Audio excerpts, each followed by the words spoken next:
बिस्मिल्लाहिर्रहमानिर्रहीम। शुरू अल्लाह के नाम से जो बड़ा मेहरबान नहायत रहम करने वाला है।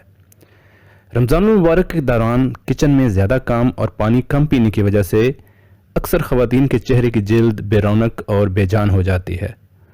ईद आने वाली है, अब ऐसा क्या करें कि ईद वाले दिन चेहरा फ्रेश और ख़ूबसूरत दिखाई दे। अगर आपके चेहरे पर एक्ने के निशान भी हैं तो दही में जायफल का पाउडर और शहद मिलाकर 20 मिनट के लिए चेहरे पर लगाएं और फिर ताज़ा पानी से धो लें। अगर हल्के निशान हैं तो दही में सिर्फ हल्दी मिलाकर ही लगाएं, अच्छा रिजल्ट मिलेगा। अगर आपकी जिल्द खुश्क है तो दही में एलोवेरा जेल और जैतून का तेल मिलाकर आधे घंटे के लिए चेहरे पर लगाएं, जिल्द तरोताज़ा हो जाएगी।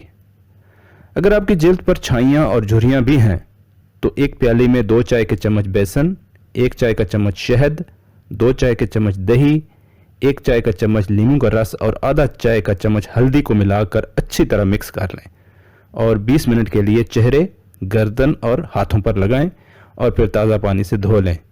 आपकी ईद की तैयारी मुकम्मल हो चुकी है। किचन और घर के कामों में अक्सर ख़वातीन हाथों का बिल्कुल भी ख्याल नहीं रख पाती। जब भी थोड़ा वक्त मिले दूध और शहद को मिलाकर हाथों पर मलें और थोड़ी देर बाद पानी से धो लें। हाथ नरम व मुलायम रहेंगे। ये टोटका पाँव को नरम व मुलायम रखने के लिए भी इस्तेमाल किया जा सकता है।